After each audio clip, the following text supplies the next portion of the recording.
Okay? Ang business na to, bakit? Simple lang. 'Di ba? Gusto mo rin kasing magbago ang buhay mo. And ako po, bilang isa sa mga um, resulta or produkto ng community na to, ay mag-share po sa inyo. 'Di ba? Mag-share po sa inyo ng tinatawag dito na long-term result. Okay? Ibig sabihin, pag sinabi pong long-term result, ano ba yung pwedeng mangyari sa'yo? 'Di ba? If ever na kakaririn mo ang business na to, 'di ba? Ano ba yung pwedeng maging resulta mo kung gagawin mo to ng mahabang panahon and at the same time talagang seseryosohin mo? Okay. So bakit ko po siya nasabi? Very simple. I'm doing the business for almost 16 years. Okay? And sa 16 years na yan, ay napatunayan ko po, okay? Napatunayan ko po na kahit anong status mo sa buhay, kahit anong sitwasyon mo sa buhay, ay pwede po talaga siyang magbago. Okay? So pag sinabing pwedeng magbago, pwede kang umasenso, pwede ditong matupad ang mga pinapangarap mo. So alam ko po, medyo old school na tong tanong na to, pero tatanungin ko po kayo ngayon, sa dami ng nandito ngayon, sino dito ang gustong yumaman? Sige nga, i-type mo nga yung ako, me, kung gigil na gigil ka din talagang magbago ang buhay mo. Ayan, grabe ang dami nag-type ng ako, me. Oo naman. Bakit? Pag sinabing gustong yumaman, kahit sino pong taong tanungin mo niyan, gusto talaga yan. Kaya ka nga nag-aaral ng mabuti, kaya ka nga nagsisipag bilang empleyado or kung ano man ang karir mo, dahil meron kang gustong patunayan sa lifetime na to. And ano po yung nakaka-excite? Very simple. Kung noon, hindi mo alam kung paano yan mangyayari, ngayon po, at least alam mo na kung paano mo siya magagawa. Bakit? Katulad mo, nung hindi ko pa nakikita ang ganitong klaseng opportunity, question mark sa akin dati paano talaga magbabago yung buhay ko eh. Question mark sa akin, paano ako yayaman, paano ko mabibili ang iba't ibang klaseng resulta, and hanggang umabot sa point na na-encounter ko po ang Project High. At nung naintindihan ko yung ganda ng sistema na meron tayo, yung galing ng mga mentor na nandito, doon po lumakas ang loob ko na may pag-asa talagang matupad ang mga pangarap ko sa buhay. Okay? Kaya ito po nakikita nyo ngayon, yan po ako nung hindi pa ako nag-network. I'm a graduate student from Bicol University, College of Business Economics and Management sa Bicol. And sinimulan ko po ito dati habang nag-aaral pa lang ako. So can you imagine, 4th year college, ginagawa ko na tong business na to. Very simple. Kasi noon pa man, gusto ko na talagang kumita ng pera. Hanggang sa na-experience ko na kumikita habang nag-aaral. And finally, 2010, nag-decide po ako na kakaririn ko ng sobra ang ganitong klaseng negosyo. And nung kinarir ko po siya, hanggang sa panahon na to, dun ko po masasabi na tama ang desisyon ko nung time na sumali ako dito. Kaya kung ikaw ngayon, medyo undecided ka pa, okay lang yan. Bakit? Malay mo, after ng webinar na to, makapag-decide ka na talagang tatrabawin mo to at sasali ka talaga. Okay, so ang tanong, Sandro, ano ba ang mga naging resulta mo dyan nung ginawa mo na tong negosyong to? Very simple. Dito po dahan-dahan natupad ang iba't ibang pangarap sa buhay ko na akala ko dati hanggang pangarap na lang. Katulad ng ayan, travel.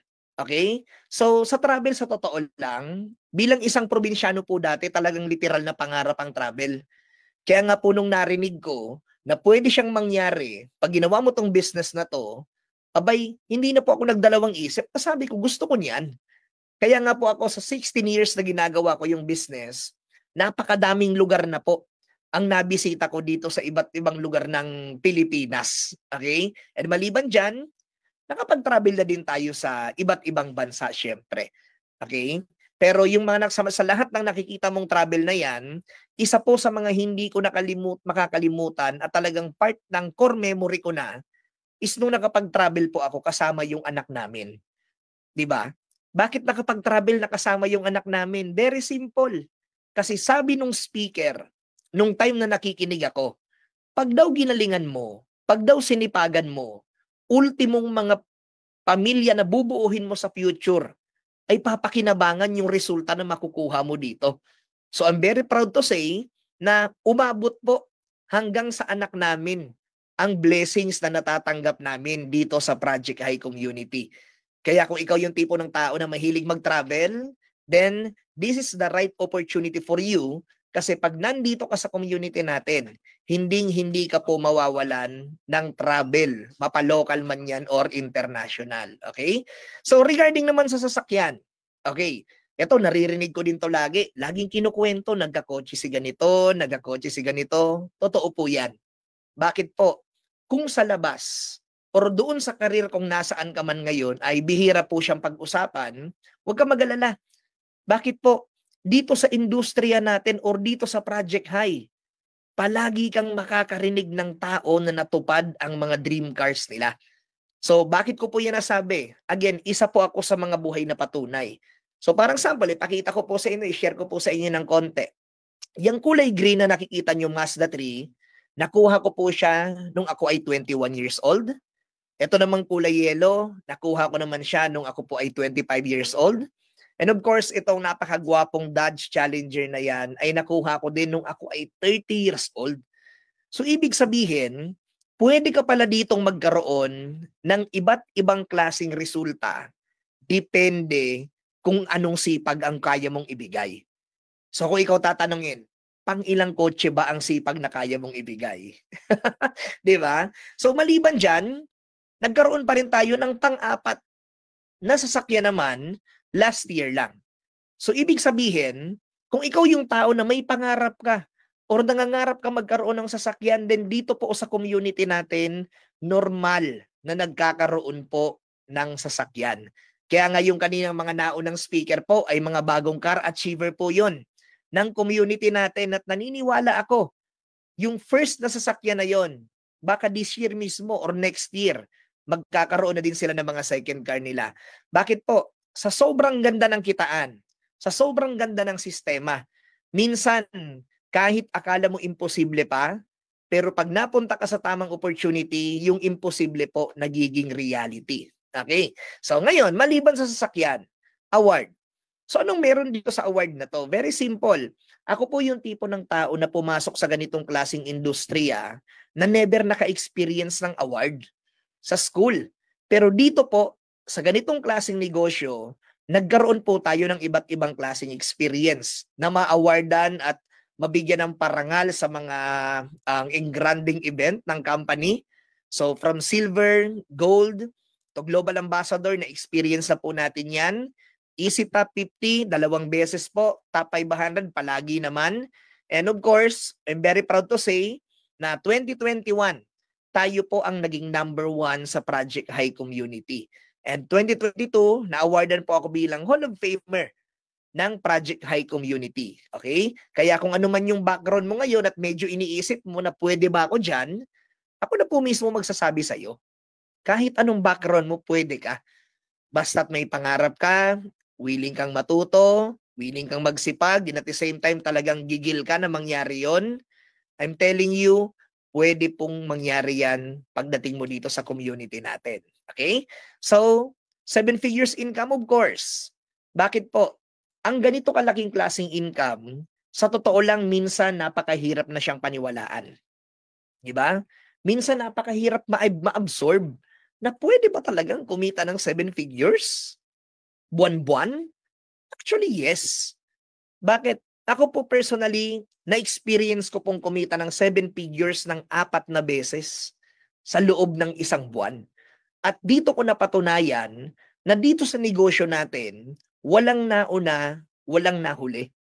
Ang kailangan mo dito, aralin mo, sipagan mo, gawin mo ng tuloy-tuloy yung income mo from 10,000, 15, 20, 30, 50, 100, 200, hanggang sa magugulat ka na lang, yung mga dating pinakikinggan mo lang na resulta, ay nagiging resulta mo na din. Okay? Bakit? Whether you like it or not, sabi ko nga sa inyo kanina, walang taong hindi nangarap yumaman. Lahat po tayo gusto nating yumaman. Nagkataon lang, dito sa opportunity na meron tayo, yung pagyaman na yan ay hindi po siya imposible. dahil marami na ang nakakagawa. Kaya kung medyo nagdududa ka or medyo natatakot ka pa, don't worry.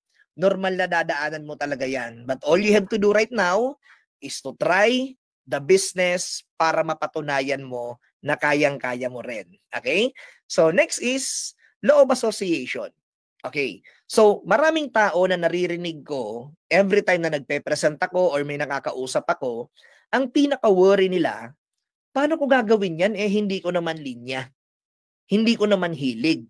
Ang layo naman sa profession na meron ako. Okay lang po yan. Bakit? The moment you become one, okay? Or the moment na naging part ka ng community natin, kahit wala kang alam sa negosyo, kahit hindi mo to linya, basta't sumama ka sa mga tao na marunong at nagtuturo ng negosyong to, matututunan at matututunan mo po yan. Paano ko nasabi? Ganun din naman ako. Wala din po akong alam dati sa ganitong business. Pero since si Upline Joseph, ang mentor po nating lahat, ay napakagaling. Di ba? Napakagaling. Reference kung saan tayo papunta. Kaya yung taong walang alam, natuto, kumita din, and at the same time ngayon, isa na din sa nagbibigay ng inspiration. Kaya kung medyo nag-aalangan ka dahil hindi mo to linya, hindi mo to pinag-aralan, ako na nagsasabi sa iyo, okay lang yan. Bakit po? Lahat naman tayo nagsimula dito na walang alam. Pero again, pag nakapasok ka ng Project High, wala kang choice. Magiging hilig mo po ang pagnenegosyo. And at the same time, re-resulta ka dito the moment na na-align ka na kung paano talaga siya ginagawa. Okay? Next is, ayun, syempre, pinangarap din natin magkaroon ng bahay. Okay, so tanong ko lang, sino dito ang nangarap magkaroon ng sariling bahay? Sige nga, pwede kang mag-type ng number 1 kung nangangarap ka din magkaroon ng bahay. Ayun, ang dami oh. Again, sino ba naman ang ayaw? Diba? Lahat gustong magkaroon ng bahay. Lahat nangangarap magkaroon ng bahay. And isa na po ako doon. And dito po, sa Project High Community, dati tanong ko yan, pwede ba talagang magkaroon ng bahay sa business na to? Kaya ba talagang magkaroon ng house and lot sa negosyong to? Sa totoo lang, noon imposible siya sa mata ko eh. Pero nung nagkaroon na po ng bahay, 'di ba? Si Upline Carlo, si Upline Maylene, si Prestanya, si Upline Kim, nung nakita ko po silang nagkaroon ng bahay, doon ako naniwala sa sarili ko na pwede pala. 'Di ba? Kaya pala. And ang reality ng buhay, hangga't wala kang nakikitang reference, mukha po siyang imposible. But the moment na meron ng nakagawa, meron ng nakapag-decode, meron ng naunang gumawa ng resultang gusto mo, doon po lalo lalakas yung loob mo na kaya mo din. Bakit? Same business, same concept, same community. Ibig sabihin, kung meron pong nagkaroon ng bahay sa community natin, ibig sabihin, pwede rin tayong magkaroon. At umabot na nga sa point na ako po, yung house and lot, wala pa man, pero yung lot kasi nandyan na eh. Kumbaga, nauna na naming nabili yung property na pagtatayuan ng bahay. So, ibig sabihin, I'm one step closer sa goal na yan dahil po sa ganda ng sistema ng Project High Community. And yung lugar po nakikita nyo ngayon, dyan po mismo yung area kung saan po kami magpapatayo ng bahay. Especially, kung may pamilyang tao ka rin, mo talaga siya. Diba? So, yung lugar na yan ay sa Angono, Rizal po siya. So, nasa bukid siya. Na pag pinagtayuan mo na ng bahay, talagang tanaw mo yung buong Metro Manila at yung buong Rizal. Okay? Kaya kung nangangarap ka magkaroon ng house and lot, don't worry. Kasi nasa tamang lugar ka po para ibigay ang sipag na kailangan. Okay? So, next is, yun, last but not the least, opportunity killers. Okay. Ano ba tong opportunity killers na to? Very simple. Pwedeng inspire ka na. Diba? Pwedeng decided ka na. Pwedeng ready to start ka na. Kaso, ito yung mga pwedeng humarang sa'yo. Number 1 is pride. Pwedeng laman ng isip mo ngayon, Sandro, hindi ko naman kasi linya yan. Professional ako. Baka hindi ako pwede dyan. Guys, again, ulitin ko po sa'yo, Sa panahon ngayon, wala na pong linya-linya, 'di ba? Hindi na ngayon usong pag-usapan ng linya. Ang pinakadapat na pinag-uusapan ngayon is kung yung ginagawa mo ba ay matutupad ba diyan ang pinapangarap mong buhay? If the answer is yes, then ituloy mo 'yan. But if the answer is no, then walang masamang sumubok ng panibagong linya. Malay mo, yung linyang inaayawan mo, ito pala yung linya na magbibigay ng mga pinapangarap mo. And all you have to do is ibaba mo muna yung pride mo, subukan mo muna, stay humble, then pag nasubukan mo na, doon mo malalaman kung maganda o hindi. 'Di ba? Doon mo malalaman kung worth it ba talaga na sinubukan mo to the moment na nakapasok ka na. Kaya kung pride lang naman ang pumipigil sa'yo, ako na nagsasabi sa'yo, ibaba mo muna ng konti para masubukan mo ang business na 'to. Then 'pag nasubukan mo at hindi talaga okay, edi gawin mo ulit yung linya mo. Wala pong pipigil niyan sa'yo. Okay, number 2 is doubt. So normal po 'yan kasi tao tayo, 'di ba? So pwede nagdududa ka na baka walang kitain, baka walang mangyari, baka walang matupad na pangarap, baka linuloko lang tayo, baka scam 'yan. Naiintindihan ko po kayo. Bakit? Diyan ako galing sa mindset na 'yan. Pero isa sa mga pinaka na-realize ko, bakit ka nga naman magdududa ng pangit kung pwede ka naman magduda ng maganda? So paanong duda ng maganda? What if dito ka kumita ng malaki? What if dito ka makapagbakasyon? Dito ka magkakotse? Dito ka magkabahay? Dito mo matupad lahat ng gusto mo na hindi nangyayari diyan sa ginagawa mo? Di ba duda din yun? So ibig sabihin, kung yung duda mo, gagawin mong positive, magkakaroon ng magandang benepisyo yan sa buhay mo. Pero kung yung duda mo negative or pangit, whether you like it or not, walang maitutulong yan sa'yo. Okay? Number 3 is no money. Pwede mong sinasabi ngayon, Sandro, maganda sana. Kaso wala akong pera eh. Actually, sa business na to, money is not an issue para makasali. Bakit? Very simple. Kasi kung issue agad dito yung pera para makasali ka, sana kanina pa lang bago sinend yung link, tinanong ka na ng sponsor mo, may pera ka ba? Diba? So hindi naman eh. Bakit? Open to all ang opportunity na to. Just like me, nung nakita ko po yung business na to, isa po akong estudyante na walang pera.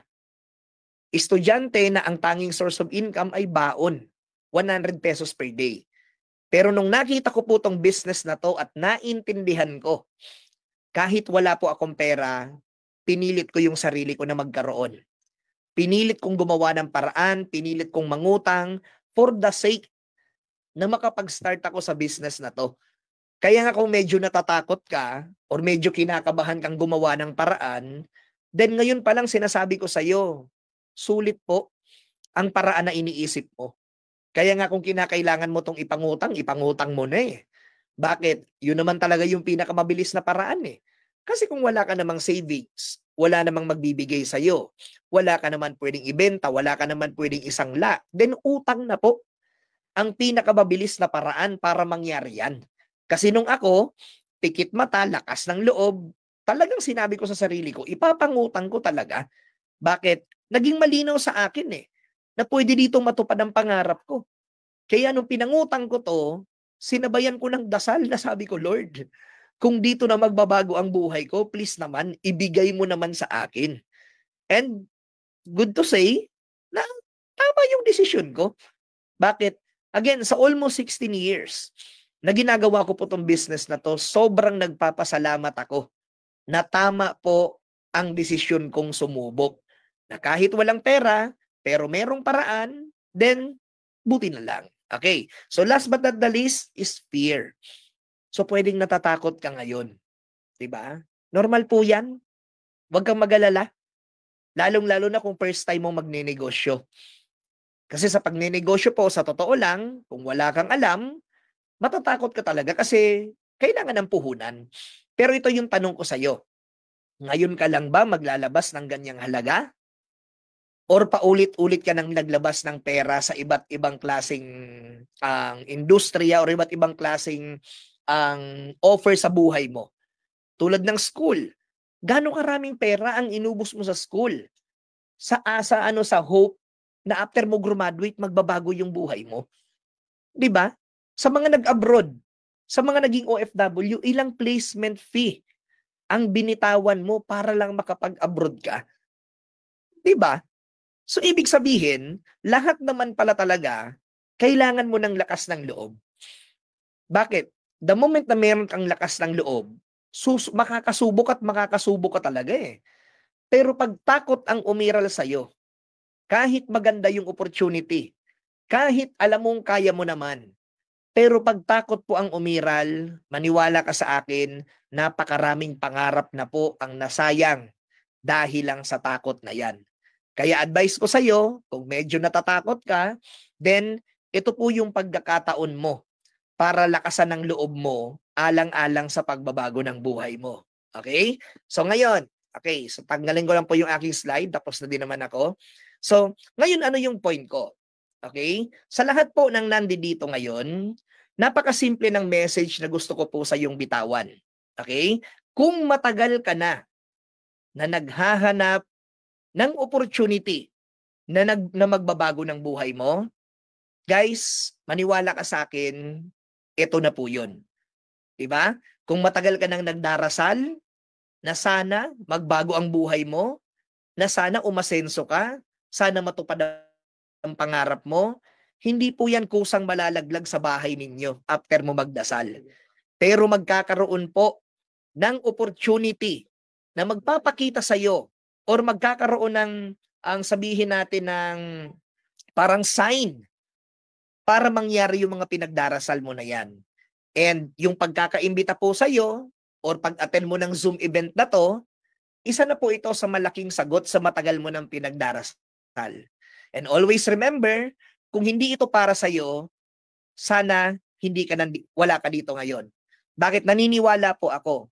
Kaya ka nandito ngayon dahil sa dalawang bagay. It's either gusto mo to or kailangan mo to. Paano ko po yan nasabi? Kasi pinagdaanan ko po yan. Nung nakita ko to, nagkataon na gusto ko kasi gusto kong yumaman, kailangan ko kasi hindi maganda yung buhay ko. Kaya nung nakita ko to, decide agad ako, trabaho ako, and from time to time, dun po nagsimulang magbago yung takbo ng buhay ko. Kaya sa lahat ng nandito ngayon pa lang po, kino-congrats na kita dahil nakita mo na ang opportunity na magbibigay ng mga pinapangarap mo sa buhay. So after ng webinar na to, wag mo pong kalimutan magpasalamat sa taong nag-invite sa'yo, sa taong nagpakita sa'yo ng opportunity na to, magpasalamat ka po. Bakit? Dahil sa kanya, at least nakita mo na paano babaguhin ang buhay mo. So again, maraming salamat po sa inyong lahat. This is Sandro Carlos, nagsasabing happy changing lives.